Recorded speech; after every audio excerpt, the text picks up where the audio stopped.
इस अटेम्प्ट को रोकने की कोशिश की तो उन्होंने उसको अंदर जो एक छोटा रेस्टरूम बना हुआ था उस रेस्टरूम में लेके वहाँ पे पहले कपड़े के साथ उसके हाथ बांध के और उसके बाद स्मॉदरिंग करने की कोशिश की है और लातों से और मुक्कों से मार के वहाँ पे ज़ख्मी हालत में छोड़ दिया है। जब तक हमारी टीम वहाँ पे पहुँची है तब तक जो विक्टिम है जो राजू शर्मा है उनकी वहाँ मौके पे ही डेथ हो चुकी थी। हमने बॉडी को उसके बाद पोस्टमार्टम के लिए शिफ्ट कर दिया और आगे की कार्रवाई शुरू की। जो अक्यूज़्ड है उनकी पूछताछ से ये पता चला कि उन लोगों ने ये जो क्राइम है ये उस एटीएम को लूटने के बहाने से किया था। उनकी जो पिछली क्रिमिनल हिस्ट्री है उस हिस्ट्री के बारे में हमने कंसर्न डिस्ट्रिक्ट पुलिस से रब्ता किया हुआ है। अभी तक कोई प्रीवियस क्रिमिनल हिस्ट्री हमारे सामने नहीं आई है। जो उनकी पूछताछ में भी उन्होंने बताया कि ये हमारी तरफ से किया हुआ पहला ही इस तरीके का क्राइम है, बट फिर भी हम उनके कंसर्न डिस्ट्रिक्ट से और बाकी सभी जगहों से उनके प्रीवियस क्रिमिनल रिकॉर्ड के बारे में पूछताछ कर रहे हैं। Police station Gandhinagar SHO SDPO SP city south और उनकी टीम ने एक बहुत ही काबिले तारीफ काम किया है और रिकॉर्ड टाइम में इस मर्डर मिस्ट्री को सॉल्व कर लिया हुआ है। इसमें टेक्नोलॉजी के साथ साथ ह्यूमन इनपुट और पूछताछ सभी चीज़ों को जोड़ते हुए एक बहुत ही बढ़िया तरीके से इन्होंने मर्डर केस को सॉल्व किया है। इस केस के बारे में अगर कोई सवाल है तो वो ट्रैक आ रहे हैं। ये जो दोनों पेइंग गेस्ट टाइप में जी वो सारी बातें हम आपके सामने लाएंगे। अभी हमें सिर्फ कोई 3-4 घंटे मिले हैं पूछताछ के, तो उसमें इतनी बातें हमारे सामने आती हैं। किट कहाँ से उन्होंने बताया वेपन जो है, जहाँ तक वेपन ऑफ ऑफेंस की बात है, जो पोस्टमार्टम है पोस्टमार्टम में और बाकी सारी चीज़ों को देखते हुए ये लगता है कि किसी कंबल जैसे इससे उसको लपेट के स्मॉदरिंग की पहले कोशिश की है और उसके बाद शूज से लातों से और उससे हाथ से ही ज़्यादा उसी के निशान मिले। कोई शार्प एज कट या उस तरीके के वेपन के बारे में अभी कोई ऐसा सामने नहीं है। स्ट्रैंगुलेशन टाइप का जो लाए जिसको कहा जा रहा है टांग में बांधी थी, साथ लेके आए थे या अभी जो पूछताछ हुई है उसमें उन्होंने कहा कि वो हमें वहीं पे मिला, जो ATM गार्ड की रूम थी, गार्ड में ही उनको मिला है। इस तरीके के वारदातों को रोका जाए, प्रिवेंट किया जाए। सबसे पहले मैं प्रिवेंशन के बारे में बात करूँगा। जितने भी हमारे एरिया में हिस्ट्री शीटर्स है, जो हमने 2 केसेस देखे हैं, दोनों में ये सामने आया कि हिस्ट्री शीटर्स के पास लाइसेंस्ड वेपन उनके हाथ में आया है।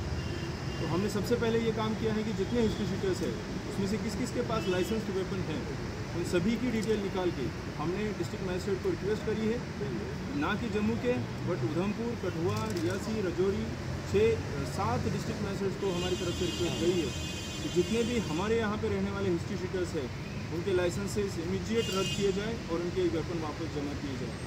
जिनकी क्रिमिनल हिस्ट्री है उनके पास में अगर इस तरीके से गन रहेंगे तो उस तरीके के वारदात होने का एक चांस रहेगा। इस वजह से ये कदम हमने उठाया है। दूसरी बात, जितने हमारे डिस्ट्रिक्ट में हिस्ट्री शीटर्स है जिनका क्रिमिनल बैकग्राउंड है, एक एक करके हर एक थाने में उन लोगों को लाया जा रहा है, बुलाया जा रहा है और उनको स्ट्रिक्ट शब्दों में बताया जा रहा है कि अगर किसी भी तरीके की वारदात में कोई भी मुलव्वस पाया जाता है तो हम लोग PSA में बंद करने से भी पीछे नहीं हटेंगे। अभी जब हम आपसे बात कर रहे हैं उसी टाइम में आपको ये भी बता दूं, जो इस तरीके की एक्टिविटी में पाया जाएगा उन सभी लोगों को सब्सटेंटिव लॉ और अगर उसमें कम पड़ा तो PSA करेंगे और वो प्रोसेस चल रही है। बहुत जल्दी आप ये देखेंगे कि इस तरीके की वारदातों में जिनकी प्रीवियस हिस्ट्री रही है वो अगर पाया जाता है तो उनको PSA तक हम करेंगे। जहाँ तक रही इंसिडेंट की बात, सबसे पहला और सबसे प्राइमरी हमारा फोकस ये रहता है कि उस इंसिडेंट को सॉल्व किया जाए, उस केस को सॉल्व किया जाए और जितने लोग उसमें अक्यूज हैं उन लोगों को कानून के ज़रिए से, अदालत के ज़रिए से मैक्सिमम पनिशमेंट देने की कोशिश की जाए। वही हमने इस केस में भी किया है और वही हम दोमाना के केस में भी कर रहे हैं।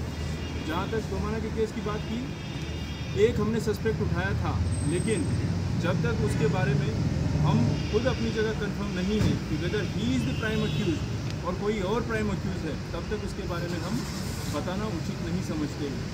जब केस का इन्वेस्टिगेशन चल रहा है तो आप लोग भली भांति समझते हैं कि उस इन्वेस्टिगेशन के स्टेज में ऐसा एक स्टेज आता है कि कहीं पे हमें इन्फॉर्मेशन को थोड़ी देर के लिए विथहेल्ड करना पड़ता है, अदरवाइज जो मेन अक्यूज़ है उसके भाग जाने की चांसेस और उसकी एक पॉसिबिलिटी रहती है।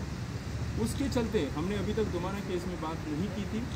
मेन जो प्राइमरी अक्यूज़ड है उसको आज हमने पकड़ लिया हुआ है और वो केस भी हमने सॉल्व कर दिया है। उसमें कल जिस आदमी को हमने पकड़ा था वो हमारा सस्पेक्ट था, वो प्राइम अक्यूज़ड है कि नहीं उसके बारे में हम श्योर नहीं थे, इसलिए हमने आपको अभी तक उसके बारे में कुछ नहीं बताया था। आज हमने उसका प्राइम जो अक्यूज़ड है उसको पकड़ लिया हुआ है, हाथ नीचे कर, नीचे कर, नीचे कर, और उसकी डिटेल सारी की सारी वो आपके सामने हम रखेंगे। हुआ है उसको व्हाट्सएप या फेसबुक या उस माध्यमों में एक वायरल किया जाता है, जबकि उस पर्टिकुलर केस में सच्चाई क्या है, उसकी दूसरी साइड क्या है, वो देखे बगैर उसको वायरल करने का एक बहुत बड़ा ट्रेंड में हम लोग सभी लोग सामने देख रहे हैं। और कहीं ना कहीं मैं समझता हूँ कि हम सभी लोगों की इंक्लूडिंग मीडिया वालों की एक जिम्मेदारी बनती है कि हम सच सामने रखें, ना कि वन साइडेड स्टोरीज सामने रखें। जहाँ तक आपने वो बात कही, वही कहीं ना कहीं मुझे लगता है कि लोगों को दूसरी साइड अभी पता चलने में दिक्कतें आ रही हैं। इसीलिए हम बार बार अब हमने अपनी स्ट्रैटेजी में ये डिसाइड किया है कि हम लोग आपके सामने आएंगे, जो सच्चाई है वो मीडिया के और लोगों के सामने रखेंगे, और साथ ही साथ लोगों को ये बताएंगे कि इसमें सच्चाई क्या है। इंसिडेंट हाल फिलहाल में 1-2 इंसिडेंट यहाँ पे जम्मू में हुए हैं, जैसे कि अभी हमने ये बात की उस इंसिडेंट की है, या जैसे ये मर्डर हुआ इस इंसिडेंट की है। अगर हम ईयर टू ईयर कंपैरिजन करें तो पिछले साल में जितने मर्डर्स जम्मू डिस्ट्रिक्ट में होते थे उसमें से कुछ कम ही हुए, ज़्यादा कोई नहीं हुआ। या अगर कोई और इंसिडेंट की बात करें, अगर चोरी की हम बात करते हैं तो चोरी के incidents year on year comparison अगर हम हम अभी रीजंस में नहीं जा रहे, हम करेंगे एक जनरल परसेप्शन जो आप कह रहे हैं कि क्राइम बढ़ रहा है, ऐसा नहीं है, क्राइम बढ़ नहीं रहा है। अगर ईयर ऑन ईयर कंपैरिजन हम कहते हैं तो क्राइम कम हुआ है, चोरी के इंसिडेंट्स 100 से कम हुए, 100 इंसिडेंट्स कम हुए हैं एक साल में। ये एक बहुत बड़ी कामयाबी मैं मानता हूँ। जो एटीएम गार्ड है उस गार्ड को बीच में जो उसने रोकने की कोशिश की उसको मारना, वो ऐसा ये पिछले 1-1.5 साल में तो ये पहला इंसिडेंट हमारे सामने है। तो इसको ट्रेंड तो मैं मानूंगा नहीं, जब तक ना ऐसे कुछ और इंसिडेंट आते हैं तो फिर हम इसको ट्रेंड मान सकते हैं। जहाँ तक दूसरी बात कही कि कश्मीरी यूथ यहाँ आके इस तरीके का हरकतें करने, मैंने पहले ही कहा कि इनकी जो प्रीवियस क्रिमिनल हिस्ट्री है वो अभी हमारे पास पहुँची नहीं, वो हम जान रहे हैं। क्या ये पुराना चोरों का गिरोह है या क्या ये फर्स्ट टाइम चोरी कर रहे हैं, और उस तरीके से फर्स्ट टाइम चोरी करते हुए उनके हाथ से ये जो मर्डर है वो हुआ है, वो भी उसमें हम देख रहे हैं। और इसको दूसरे किसी चीज़ से जोड़ना, मुझे लगता है that we are over speculating. ऐसा कोई अभी कोई हिंट्स या कोई उसे ऐसे कोई इंडिकेटर्स इस केस में अभी तक सामने नहीं आए।